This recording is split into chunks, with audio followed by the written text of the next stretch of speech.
Interestingly, the first time I heard the term critical thinking or critical inquiry was in a classroom as a student. The professor said that he would expect us to think critically and become critical thinkers. Now, I was about to become totally confused as to exactly what my professor actually expected of me. Now, while he had mentioned critical thinking as an outcome of the course activities in themselves had very little to do with my thinking about anything at all. It did, however, have a great deal to do with my abilities to remember information and to recall and recite that information when requested to do so. Now, unfortunately, this is the similar experience of hundreds of thousands of students, and perhaps even you will recall such experiences. As a matter of fact, if you read enough course syllabi, college marketing materials, or even educational curriculum reports and documents, you'll be overwhelmed with the frequency in which this term critical thinking is used. Now, while it's frequently used, it's seldom defined and almost never fully explained. I'm also reminded of a statement one of my students made to me when I inquired, "What do you like about my course?" His response was, "I like teachers who like to teach." So it might be helpful here to consider, what is it that teachers teach? The answer to this question is not as simple as one would assume, because teaching is a subversive activity. By subversive, I mean that the process should momentarily destabilize the comfort level that students maintain in their personal and current knowledge bases, and result in students reconfiguring what they thought they previously knew and were capable of doing in light of what they can now do and what they now know. Now, I'll have much more to say about this later, but for now, suffice it to say that the stuff that teachers teach are knowledge, skills, and attitudes. And in this sense, a more proper verb might be instruct. And teachers actually design and implement instruction. Now, knowledge. This is simply no more than information. We think of a skill as an ability, and attitudes might best be considered as one's mindset or one's way of perceiving one's world. The important point here is that all three of these are highly related categories, and most teachers will focus on one or some combination of these three categories at any given time. For example, while knowledge or information on the topic of photosynthesis in plant life may be the primary focus of a teacher, that focus is of little value unless the students also comprehend or understand the information provided. Now, as we know, understanding information is quite different and more advanced than simply memorizing information, especially memorizing for the sake of restating it. Here's a great example. Go Dan, go Ruth, esque Labanum. Now I'll repeat that again. Go Dan, go Ruth, esque Labanum. Now, if I required you to absorb this information, it'd be quite easily done by simply memorizing it. And if I ask you, what is this statement? You would reply, go Dan, go Ruth, esque Labanum. Now, while you're adequately demonstrating your ability to memorize and recall the statement, there is not yet any evidence that you understand the statement, or even more, that you're able to fully comprehend the importance of the statement to your everyday lives. Now, let's put this another way. What's truly missing from this learning experience is meaning. For example, go Dan, go Ruth, esque Labanum. What does the statement mean? And in order to get to meaning, we have to go through the conduits of understanding and comprehension. Much more has to occur in this teaching learning process, and it is the teacher's challenge to design and implement learning activities and experiences that ensure such comprehension. As you can see, the ability to do so might be considered a skill, and teachers encourage the development and mastery of skills. Now, there are certainly other categories of skills, whether they be playing a musical instrument, applying a mathematical formula, computation, and thousands of others. But in every case, those skills are dependent on the comprehension and understanding of some related knowledge or information. Now, finally, you have attitudes.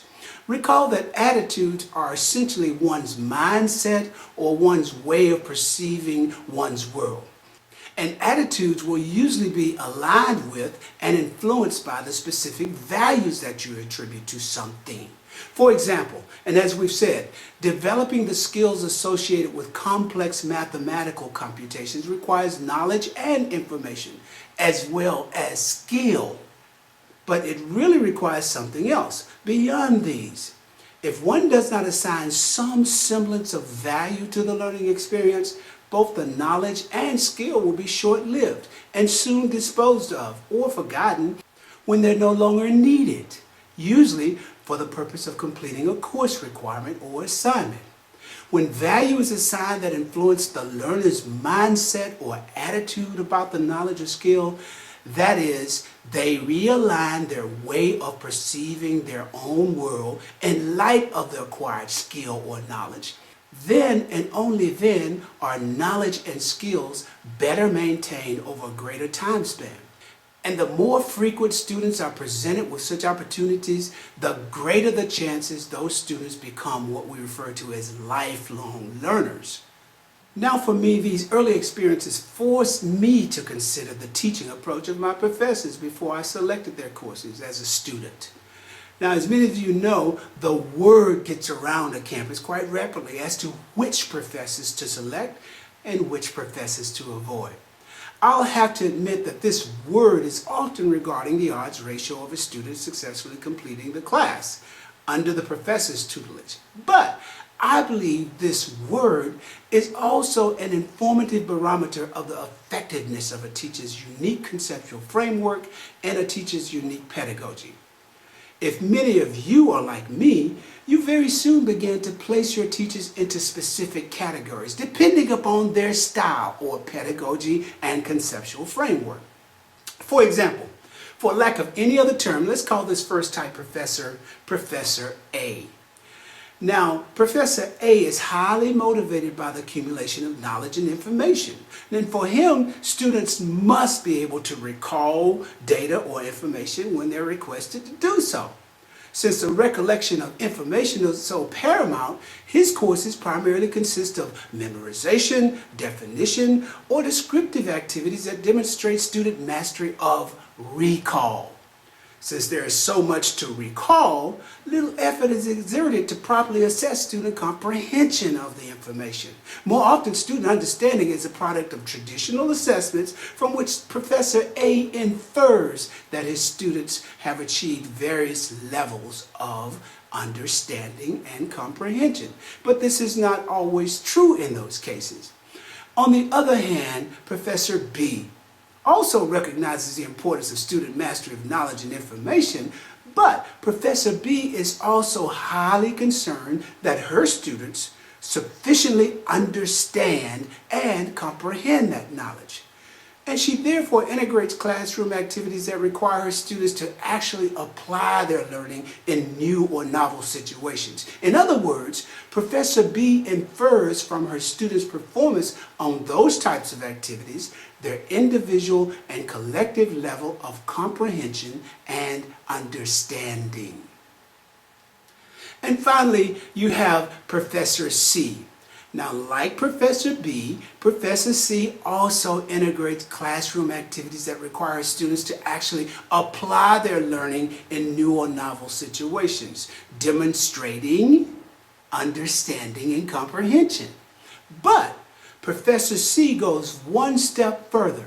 She requires that her students be actively engaged in critical thinking activities that require them to problem solve, analyze, and ultimately evaluate their learning experiences. Professor C infers from her students' mastery levels on these types of activities their individual and collective assignment of intrinsic value, and therefore an extended and lifelong maintenance of the knowledge, skills, and attitudes covered in the class. So, just what is this critical thinking, and how can I know when I'm doing it? And is it even important? Well, while this humorous anecdote might bring laughter, this is a serious question. You see, the ability to critical think is a critical attribute of being human, which I hope to demonstrate.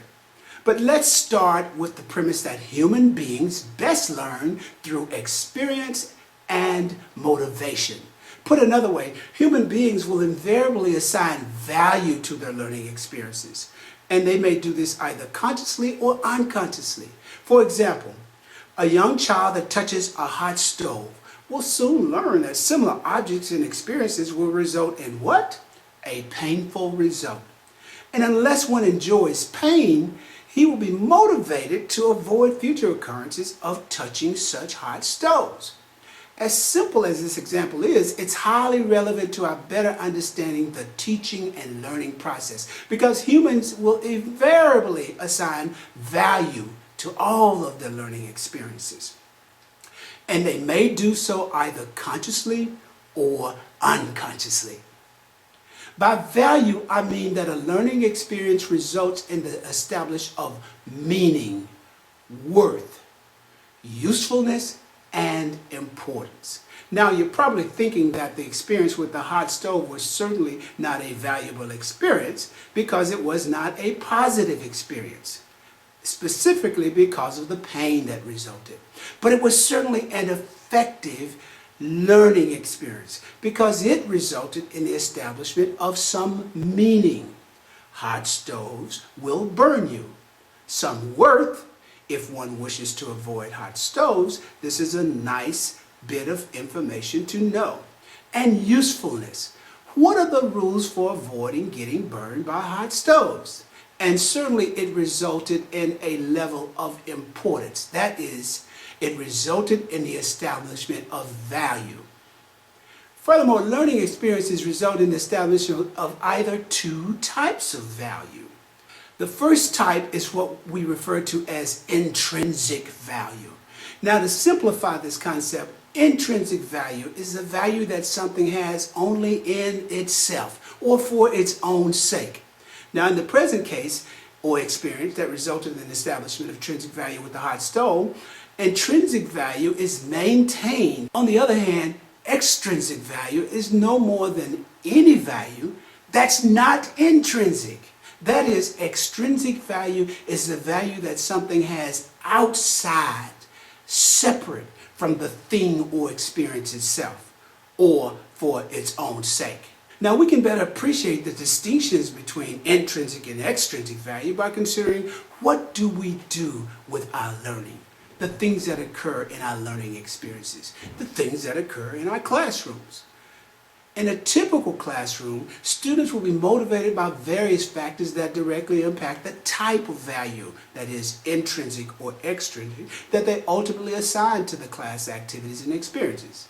On many occasions, certain students may be motivated to do whatever is apparently necessary to pass the course. If this requires memorization of sets of facts, they do it. If it requires the perfection of a set of skills, they will do it. Or the establishment of a set of attitudes, then the student pursues compliance because she knows that doing so will enable her to pass the class. Her motivation remains to pass the class. And unless challenged to do so, she will never recognize the role that such motivation assumes in her maintaining that knowledge, skills, or attitude. Once the course or experience is over, such students easily dispose of the knowledge and skills or attitudes that were attained because they are no longer useful and very little is maintained. For example, research details the student's forgetting curve. The forgetting curve is no more than how long a student maintains information that we cover in our classes. This research details students' forgetting curves for what is known as lecture material and traditional modes of paper and pen assessment. And it finds that the average student had immediate recall of 62% of the information presented. That is, information presented within the classroom was recalled immediately by students. Now, That recall declined to approximately 45% after only 3 or 4 days. And it fell to only 24% after 8 weeks. Now, this is serious business for students who are faced with a 16-week semester. On the other hand, learning experiences that result in the establishment of intrinsic value are better maintained because student motivation is guided by the learning experience itself for its own sake. And meaning, worth, usefulness, and importance are directly tied to the learning experience. So, should our learning experiences always result in the establishment of intrinsic value? Now, well, this question is certainly open to debate. Perhaps a better question is, how can teachers ensure that learning experiences result in the clear establishment of intrinsic value, where meaning, worth, usefulness, and importance are directly tied to the learning experiences themselves? Let's put this another way. From a learning-centered perspective, my task as, say, for example, a Type C instructor is to enable students to acquire new information or knowledge, to engage students in the practice of new skills, thinking about what they already know and are capable of doing, knowing what they've learned as a result of my course experiences, and finally, reconfiguring what they know and are capable of doing in light of what they've done within my course. Finally, reflective alignment of values to those experiences. This brings us back to our original question. Just what is critical thinking, and how can I know when I'm doing it? By critical thinking, I mean the skill to think clearly and rationally. Since it is a skill, it can therefore be promoted and practiced through reflective and independent thinking activities. Now, such activities may be comprehending and understanding the logical connections between ideas, identifying, constructing, and evaluating arguments, and systematically solving problems. As you can see here, a human being that is good at memorizing information and accumulates a lot of facts is not necessarily good at critical thinking. Furthermore, critical thinking must not be confused with being argumentative or critical of other people. And finally, you clearly recognize courses that are implementing critical thinking activities because they will usually challenge you with problems, questions, and issues that are activity-centered rather than centered and focused on a lecture or a book or a text. Assessment and evaluation will emphasize using that content rather than simply memorizing and recalling that content. Those courses will usually facilitate the establishment of intrinsic value, that is, meaning, worth, usefulness, and importance. Now, to conclude here, let's again focus on this question. Should all learning result in the assignment of intrinsic value? Well, it actually depends. If the learning experience is critical to our students' abilities to fully function within their worlds, the obvious answer is yes.